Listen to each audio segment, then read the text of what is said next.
Bonjour et bienvenue, mon nom est Claude Couder et dans cette vidéo je vais vous expliquer comment vous pouvez sécuriser le plus possible votre boîte aux lettres Outlook.com ou Hotmail.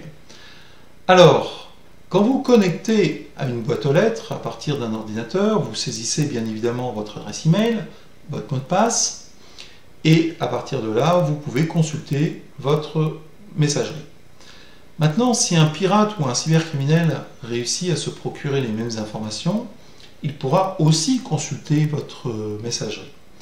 Comment un cybercriminel peut-il récupérer ces informations? Eh bien, par exemple, si vous vous connectez à partir d'un lieu public comme un restaurant ou un hôtel, et si vous utilisez le Wi-Fi de cet établissement, eh bien, un cybercriminel à l'affût pourrait récupérer les informations de connexion.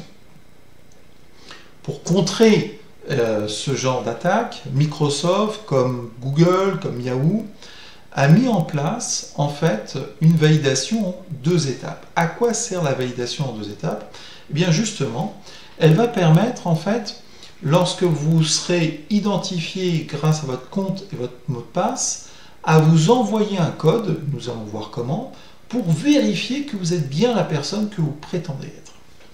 Alors, la première fois, vous ouvrez normalement votre boîte aux lettres Outlook.com ou Hotmail, et quand vous cliquez sur votre nom, vous voyez apparaître les paramètres du compte, vous cliquez dessus, et dans les paramètres du compte, là il me demande de me réauthentifier, ça c'est une mesure de précaution supplémentaire, et bien vous voyez les paramètres, les informations de base, et sur le côté, vous avez un onglet qui s'appelle Sécurité et mots de passe. Cliquez dessus.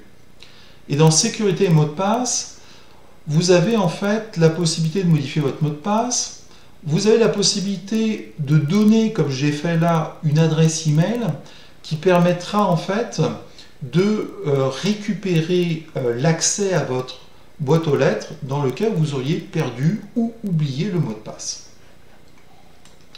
La vérification en 2 étapes se trouve juste en dessous. Vous pouvez configurer la vérification en 2 étapes en cliquant sur le lien. Là, vous avez un message qui vous explique les différents cas de figure. Vous cliquez sur Suivant. Voilà. Et là, Microsoft vous demande comment voulez-vous que nous vérifions votre identité.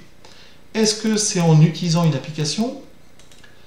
Dans ce cas-là, vous avez une liste d'applications compatibles avec Outlook.com. Est-ce que c'est un numéro de téléphone ou une adresse de messagerie de secours? Moi, je vais utiliser une adresse de messagerie de secours. Donc ici, je vais indiquer une adresse email que j'ai créée exprès sur Yahoo. Voilà.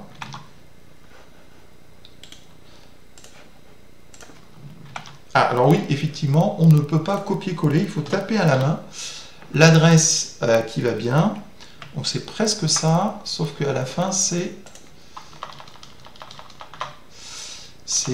8@yahoo.fr. Voilà. Suivant. Et donc il y a un code de vérification qui a été envoyé à l'adresse fm, etc. à yahoo.fr. Donc je me connecte sur mon yahoo.fr. Voilà, je suis connecté sur cette boîte aux lettres. Et là, je reçois équipe des comptes, code de sécurité du compte Microsoft. J'ouvre. Ce compte, évidemment, est différent à chaque fois que vous ouvrez une session sur Outlook. Donc ici, je vais simplement le copier.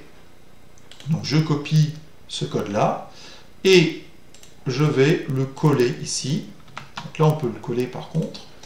Je fais Suivant. Et il a confirmation que je suis bien la personne que je prétends être. Donc là, j'ai des informations me permettant de synchroniser Outlook avec des appareils. Là, ce n'est pas l'objet de cette vidéo. Je fais Suivant. Et il m'explique aussi que d'autres appareils, comme la Xbox, peuvent effectivement demander un mot de passe d'application. Je fais simplement Terminer. Très bien. Je vais donc fermer cet onglet. Vous voyez qu'il m'informe aussi que des informations de sécurité ont été ajoutées. Ça, c'est simplement l'ajout de mon adresse email. Je fais supprimer et je vais fermer. En fait, je vais me déconnecter de cette boîte aux lettres. Voilà.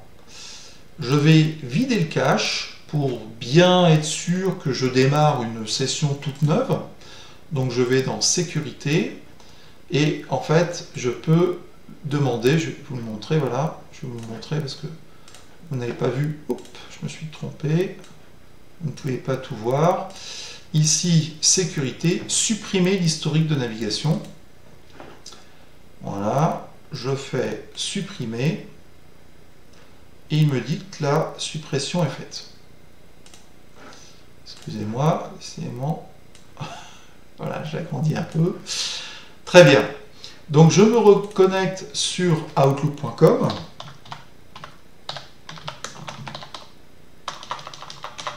Outlook.com.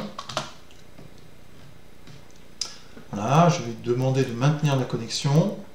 Je récupère mon adresse email. Voilà. Je vais mettre mon mot de passe. Très bien. On va fermer cette fenêtre. Se connecter. Je vais demander à stocker mon mot de passe, oui.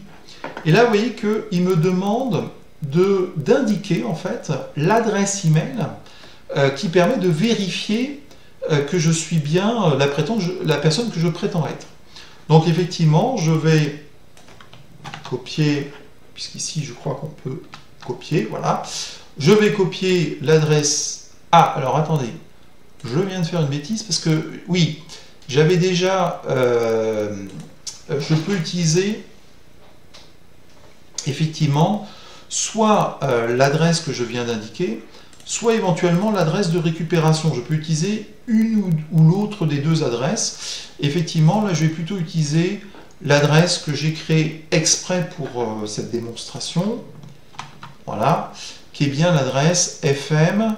Des étoiles, c'est parce qu'il veut cacher les informations qui pourraient mieux on va dire, indiquer à un pirate comment me retrouver, @yahoo.fr. Je fais suivant.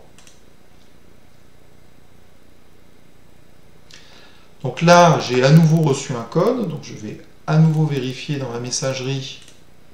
Voilà, je vois qu'effectivement, j'ai un certain nombre de messages qui viennent de Microsoft. J'ouvre le dernier message, je récupère un code qui est un petit peu plus compliqué, il y a un peu plus de chiffres, je le copie, je le colle, et comme j'ai l'habitude de me connecter sur cet ordinateur, je dis que je me connecte fréquemment sur cet appareil. L'intérêt de cocher cette case, c'est que la prochaine fois que je me connecterai, il ne me demandera pas à nouveau le code de vérification. Bien évidemment, il faut faire ça sur son ordinateur personnel et certainement pas sur un ordinateur public, cela va de soi. Je fais envoyer et voilà, je peux maintenant accéder à nouveau à ma boîte aux lettres. Un petit contrôle quand même au niveau des paramètres du compte pour résumer ce que nous venons de faire. Une sécurité, il me demande à nouveau le mot de passe. J'accède, et oui, j'accède à mes paramètres de sécurité, donc il veut être sûr que je suis la personne que je prétends être. Donc je vais lui dire, je vais lui confirmer. Alors certes, il est vrai que cette vérification en double étape, en 2 étapes, est un petit peu plus contraignante, c'est vrai, mais elle apporte aussi une sécurité et un confort en se disant que l'attaque est beaucoup plus difficile maintenant qu'elle ne l'était auparavant. Donc je vais à nouveau saisir un code. Rassurez-vous, ce n'est pas à faire tout le temps. Là, c'est effectivement dans le cadre de la démo. Je suis contraint de le faire plusieurs fois de suite, mais dans la vie réelle, c'est plus simple. Voilà, donc je peux accéder à sécurité et mot de passe. Et là, je retrouve bien mes 2 adresses qui me permettent en fait soit donc de récupérer mon mot de passe, en tout cas de me permettre de me reconnecter au compte si j'ai un souci j'oublie par exemple mon mot de passe, ou bien d'activer et de vérifier grâce à la vérification en 2 étapes que je suis bien la personne que je prétends être.